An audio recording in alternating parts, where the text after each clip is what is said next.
Oi, pessoal. Hoje, Simone Rossi apresentando Sala de Entrevistas. Roubei o lugar do Luciano Conrad. E eu estou aqui com a Lisiane Berti. Foi professora, até vou tirar a dúvida ao vivo. Não sei se ainda é prof de artes nas escolas hoje em dia. Ou... Hoje não, mas eu fui. Hoje não, mas segue como professora, porque tu tem um espaço, né, Lise? Isso, aham. Então, eu tenho o Estúdio de Pesquisa Teatral, que eu abri em 2017, um espaço físico, que utiliza a arte como ferramenta, na verdade, para autoconhecimento, não é só aula de teatro convencional. E aí veio a pandemia, né? E aí a gente começou, então, a migrar para online, enfim, e fazer outras formas de se fazer presente. E aí o estúdio hoje ele é itinerante, então eu circulo por empresas, por espaços, por escolas, com oficinas para crianças, para adolescentes, para adultos, mas sempre com uma pesquisa mais diferenciada, assim, essa questão do teatro como uma ferramenta. Não é só uma aula de teatro de iniciação, porque eu quero ir para Globo, ou porque eu quero fazer um filme, que né, todo mundo tem muito disso. Eu quero fazer teatro porque a minha filha conta piadas incrível, e ela é maravilhosa, e eu acho que ela pode fazer a próxima novela das 8. E não é bem assim. tem outro lado. Exatamente. Deixa eu arrumar aqui. Claro. E Lise, tu trabalha também, tu fez todo um estudo com crianças, porque a Lise lançou um livro, gente, em 2019, porque tu fez um estudo sobre as dores, né, principalmente na parte infantil, como lidar com a dor, por exemplo, com a morte, com a perda. Então, esse livro, O Menino das Nuvens de Algodão, na verdade, foi uma encomenda de um amigo de teatro, o Charlie Oliveira, que me pediu para escrever um monólogo para ele. Eu vou tirar isso. Claro, pode tirar, sim. Tá, com licença, gente. Agora vai dar uma meleca aqui, mas tudo bem. Né? Vamos ver se dá. Isso aí. Isso. Senão eu não consigo falar. E atrapalha. Tá bom? Vamos lá. Bom, então, eu tive uma encomenda de um amigo, que é o Charlie Oliveira, que é meu aluno, trabalha comigo há muito tempo, e ele disse, Elise, eu queria muito fazer um monólogo, e queria, né, me passou, assim, alguns argumentos, e que tu escrevesse sobre isso. Isso foi em 2017, eu acho. E aí, escrevi um monólogo para ele, e no fim ele nunca fez esse monólogo, ele nunca atuou, nunca ficou lá guardadinho. Esses tempos, aí justamente porque eu comecei uma pesquisa em 2010 sobre a dor como aliada no processo criativo, experienciei essa oficina com algumas pessoas e decidi fazer com crianças também, porque as crianças também têm muitas dores, enfim.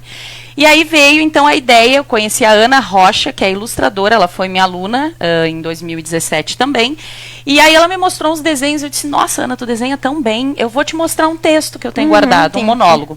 E mandei, assim, sem pretensão nenhuma, porque não era para virar livro isso.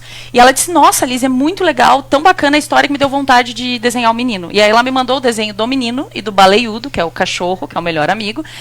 E aí eu peguei, tinha contato da Zemult Editora e disse, quer saber, vamos lançar um livro sobre isso. Aí fiz uma adaptação, então veio O Menino das Nuvens de Algodão, que é a história do menino César, que tem o fiel amigo dele, que é o baleiudo, que é um cachorro que tem um defeitinho na patinha, que o Charlie tinha esse cachorro, enfim.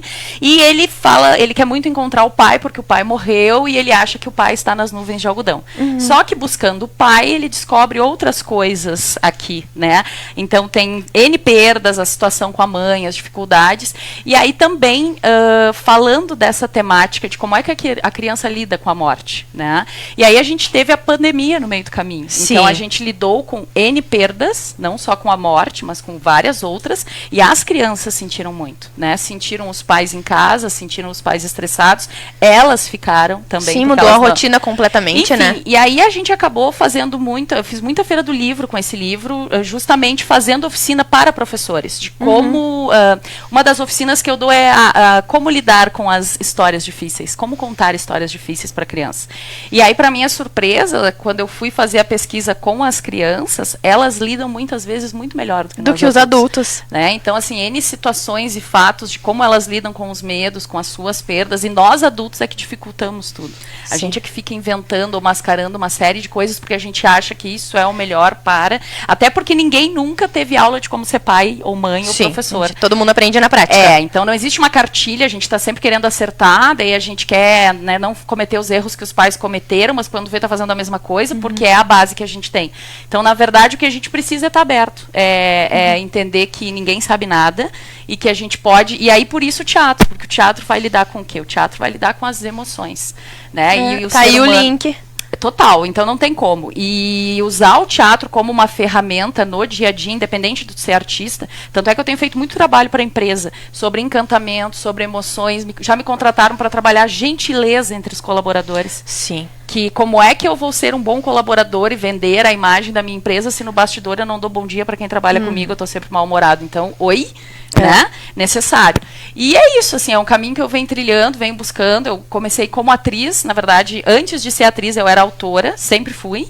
E fui para outras áreas e hoje, casualmente, a escrita voltou muito. Então, uma das coisas que eu mais fiz na pandemia, eu migrei para online, mas foi a questão do texto. Né, de escrever muito, de trabalhar muitas temáticas assim dessa área. Então é o que eu tenho feito ultimamente. Né? E Liz, eu preciso perguntar como é que tu te apaixonou pela arte? Porque tu tá há quanto tempo tu tá nessa carreira de artista? Desde sempre, desde pequenininha? Eu acho que desde... E eu não tenho, assim, referência na minha família de pessoas artistas, porque a fulana era meu pai. Não, muito pelo contrário. Assim, eu comecei na escola, então o meu primeiro contato com arte foi na escola marista, na época com a prof. Inês Lázari Farias, que eu acho que muitos tiveram contato. Isso anos 80, na época que Canela era um polo referencial, porque a gente tinha o Festival de Teatro de Canela e o Festival de Teatro de Bonecos. O Festival de Teatro de Canela começou em 87 e o Bonecos em 89. E eu comecei como plateia, mas a professora tinha lá uma cadeira na aula de português, que era a hora da comunicação, que era uma aula por semana. E eu gostava muito de escrever e não tinha vergonha, gostava de atuar e fui. Então eu entrei pro grupo da escola, aí eu lembro que na época meu pai não me deixou fazer teatro, ele disse, não, tu não vai fazer teatro, coisa nenhuma. Eu, não vou fazer teatro, nem problema. E foi indo, comecei a participar do festival, até que eu consegui criar meu grupo. Mas eu nunca me vi trabalhando com teatro, eu comecei sempre com paixão, assim, porque eu gostava de assistir, vinha muitos espetáculos incríveis para Canela, que não chegavam a Porto Alegre e vinham a Canela. Então a gente tinha aqui contato com grandes artistas globais, Paulo Altran, imagina, teve em Canela, né, e vários outros que passaram por aqui. E era incrível, assim, os 15 dias de outubro do Festival de Teatro de Canela parava o mundo para ir lá assistir, participar das oficinas e fazer N coisas. Depois eu acabei indo para o magistério, só que o teatro sempre teve presente. Então eu fui dar aula lá na Pedro Oscar para, sei lá, alfabetizadora, botava o teatro junto. A gente montou grupo de teatro de professor, grupo de teatro de alunos. Aí fui estudar História da Arte, depois me formei em artes cênicas, artes visuais, aí fui trabalhar História da Arte no ensino médio, mas o teatro estava sempre ali. Presente. Sempre. Então até que eu defini que não, é isso. Eu vou seguir isso agora como... Né, vou profissão. Ver isso. E aí, claro, se abriram outros leques. Então, hoje eu trabalho como diretora, como atriz, como autora, como locutora, como preparadora de elenco. Aí fiz trabalhos agora de empresas também, de muitos treinamentos, não só no campo artístico, mas para essas outras questões, assim, de emoções. E tem sido bem interessante, assim. Então, a arte mudou tua vida. Tu indicaria as pessoas a trabalhar com isso? Quem é apaixonado? Eu indicaria, mas assim, tem que sentir no artefato celular total, porque hoje em dia a gente percebe isso. Sempre trabalhar com arte foi sempre muito difícil, né? Sim. Em todo lugar do mundo, não tem, acho que quem diga assim, nossa, super fácil, não é. Não. Com a pandemia ficou muito pior. Né? Então tu tem que fazer um esforço assim absurdo para realmente ficar ali vivendo da tua arte, porque tudo sempre é muito complicado. Mas existe a questão do ego também. Tem muita gente que procura arte para porque é fácil ser artista, né? É só ir ali, eu brilho, eu sou incrível, as pessoas botam um tapete vermelho, é glamouroso, e não é glamouroso. Não. Sabe? O sucesso trabalhoso. Ele é muito. E tu tem que trabalhar, o sucesso ele é muito passageiro. O que é ter sucesso? Né? O que é ter sucesso? É viver bem da tua arte, é ficar tranquilo, é aparecer no jornal? O que é? O que é sucesso para ti? E tem que querer muito, muito. E se tem dúvidas, não faça. A Fernanda Montenegro sempre fala isso. Quer fazer teatro? Tem dúvidas? Desiste. Não vem pro teatro, porque não é para qualquer um. Não adianta ter um rosto bonitinho, não adianta contar piada muito bem. Tem que estudar, tem que estar todo dia buscando, porque a nossa arte ela está sempre modificando, o mundo modifica. E se tu achar que lá aquele método, né, teatral que eu li lá na escola X lá atrás, há muito tempo, já passou. As pessoas mudaram. Então imagina agora, nós enquanto artistas, depois da pandemia, sério que tu vai querer fazer a mesma arte que tu fazia antes da pandemia? Sim. Impossível, porque as pessoas passaram, o mundo passou por uma mudança absurda. Aí tu vai vir então com o teu mesmo método de vou aqui fazer entretenimento, e é isso? Não, né? Pelo menos eu, como artista, penso o que eu posso ser útil, que arte eu quero fazer, o que eu quero comentar, o que eu quero, né? Tanto é que durante a pandemia eu fiz um dos primeiros cursos online, que eu fiquei assim meio que, faço ou não faço, né? Foi a dor como aliada em processo de quarentena. Sim. Eu fiz um grupo fechado de 30 dias para não artistas. Depois eu acabei escrevendo isso no FAQ Digital, aí eu ganhei o edital, que era bem isso. Estou sentindo dores, meu mundo, né, a vida parou. O que eu faço com o que eu estou sentindo? O que eu faço com a minha dor? E eu não sou artista, né? Eu tô com raiva de estar em casa. Eu tô ansioso por estar em casa. E aí? Que todo mundo passou. Né? Tô com medo, eu não sei, tenho medo, enfim, das contas, de perder trabalho, enfim, N situações. Então, como é que eu lido com isso? E será que eu posso pegar isso e transformar isso num processo criativo? Que seja, vou fazer um bolo. É um processo criativo. Sim. Vou cuidar da minha horta, Então, foi mais ou menos essa questão. Assim, foi bem legal experienciar isso com pessoas que não eram da arte. Inclusive, eu tive enfermeiras, médicos que já estavam público começando. Totalmente diferente. Totalmente, né? E aí tinha alguns desafios durante a semana. A gente fazia uma live por semana para discutir essas dores, chamava profissionais, tipo, terapeutas ou outras pessoas de outras áreas.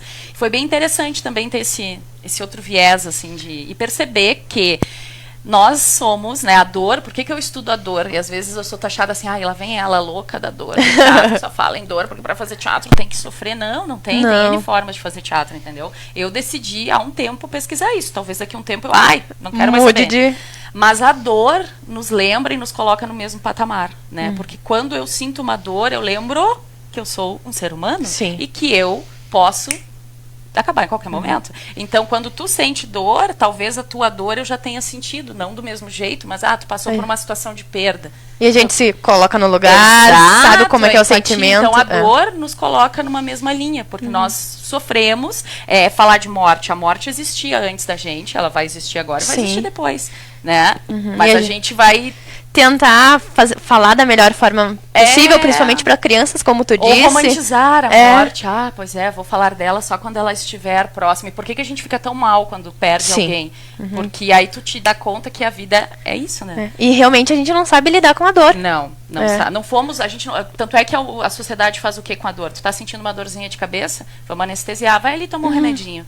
Né? Tá sentindo tal dor? Não, vamos. Mas ninguém mergulha fundo na dor. Sim. Porque pra quê? Se eu posso fingir que tá tudo bem, né? E aí lá na frente, na pandemia, por que veio N casos de depressão e de várias coisas? Porque tudo que estava embaixo do tapete veio. Sim. E aí a gente teve que olhar pra gente e começar a lidar com todas as nhacas que a gente fingia que não. Que por anos tá tudo ótimo. Escondíamos embaixo do tapete. Exato. Então, é isso que eu tenho feito. Assim, tanto é que eu tenho intensivo, o Ator e Sua Verdade, que eu faço uma vez por ano, em janeiro. E é isso, é a dor como aliada no processo. Então eu levo as pessoas para um lugar afastado aqui da cidade, que é o A Nova Terra. Elas entram na sexta, saem no domingo. E a gente tem uma imersão focada nessa questão de trabalhar a dor. Mas não é só a dor, a gente trabalha a alegria, a gente trabalha N outras coisas. Mas a gente vai aprender primeiro a olhar pra gente. Né? Primeiro eu preciso ser mestre, né? Mestre de comigo, si mesmo. Pra depois eu posso fazer N personagens por aí. Primeiro eu tenho que olhar pra mim.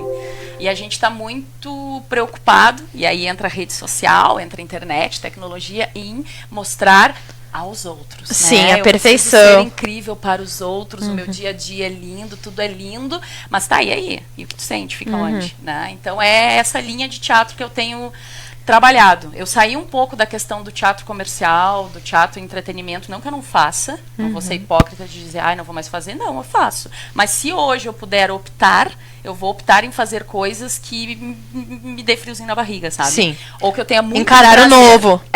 O dinheiro também é uma consequência, porque quando tu começa a buscar uma linha de coisas que te faz bem e que tu acredita, é incrível como naturalmente as coisas acontecem. Elas fluem, sabe? Elas começam a circular. E é muito legal porque os lugares onde eu passei, as escolas onde eu dei aula, os projetos, eu sinto assim que eu fui cumprir a missão que eu tinha que cumprir e a porta ficou aberta. Sim. Eu tenho certeza que se eu precisasse voltar para qualquer um desses lugares, a porta estaria, pode voltar.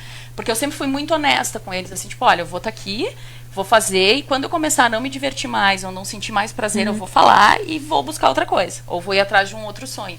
Então, eu nunca fui... Né, foi muito sempre assim nessa coisa, até porque eu vivo falando do Ator e Sua Verdade, então também tem que ser trabalhar honesta, um pouco, né? Consigo mesmo e com os outros. E é muito bom, assim, tu consegue... É legal poder deitar a tua cabeça no travesseiro e tá tudo certo. Sabe? Sim. Liz, eu vou deixar então tu te promover, convidar as pessoas para te conhecerem, conhecer o teu livro, teus cursos. Certo. Bom, então, Quem quiser saber um pouco mais sobre o estúdio, sobre os livros, eu tenho 2 livros, Dona Gorda e Outras Peças, que eu lancei em 2013, que são peças adultas e infantis, e O Menino das Nuvens de Algodão, que foi em 2019. Temos o estúdio de pesquisa, quem quiser pode entrar lá no site estudiodepesquisateatral.com.br. O Insta também, Estúdio Lisibert ou Lisiane Berti. E no YouTube também tem N leituras dramatizadas. Durante a pandemia, nos 40 primeiros dias de pandemia, eu postei 40 poemas, sempre no mesmo horário. Ah, que legal. Pra também, enfim, né, uma forma de vamos fazer algo para quem está em casa e não sabe o que fazer. Foi bem legal porque eu acabei recebendo sugestões de pessoas. Ah, Lise, lê tal música, faz tal coisa. Então também tem lá no YouTube. E quem quiser saber um pouco mais sobre isso, então é só me procurar ou no site do estúdio ou nas redes sociais Lisiane Berti ou Estúdio Lisibert para saber um pouquinho mais dos cursos. Agora também estou abrindo vários cursos online e presenciais a princípio, a partir de março. Ainda não sabemos como vai ser isso, mas tem lá uma série de coisas. Curso de desinibição, curso de teatro, curso online, preparação para uma série de coisas. Lise, vou ter que te perguntar a última, gente. Como é que é ser prof de artes, de teatro, virtualmente? Porque tu precisa muito do contato, né? Sim. Como é que foi se reinventar? É o grande desespero dos artistas, né? Foi a grande discussão assim que eu percebi dos meus colegas, que foi o migrar para o online. Muitos não quiseram, assim, foram muito relutantes. Eu demorei um pouquinho. Não é a mesma coisa, não é. Teatro é presença, ponto. Porém, é uma nova linguagem que se abriu. Por exemplo, né, a própria live, que é uma coisa que a gente não tinha e começou a utilizar, é uma série de ferramentas. Mas foi muito interessante poder usar uma nova linguagem e usar o teatro como uma das ferramentas para chegar nesse público. Eu dei um curso online aberto, assim, com um colega do México e um colega que estava na Índia. E aí foi fazer esse intensivo em espanhol, meu espanhol lindo, online, tudo junto. Então foi eu disse, bom, vamos lá, vamos de coração aberto, disse pra eles, olha, gente, nem domino muito bem a plataforma Zoom, eu não sei o que, mas vamos tentar. E foi muito interessante o produto que veio disso. Mas teatro é presença. Então, assim, a gente vai para online, a gente se vira. Mas não existe nada substitui a presença. Isso é fato. Lise, muito obrigada por vir aqui. Eu que agradeço. E, gente, eu agradeço pela entrevista, por ter roubado um pouquinho do espaço do sala de entrevista do Luciano. E, claro, lembrem-se de curtir a TV Serra nas redes sociais. Muito obrigada, eu que agradeço.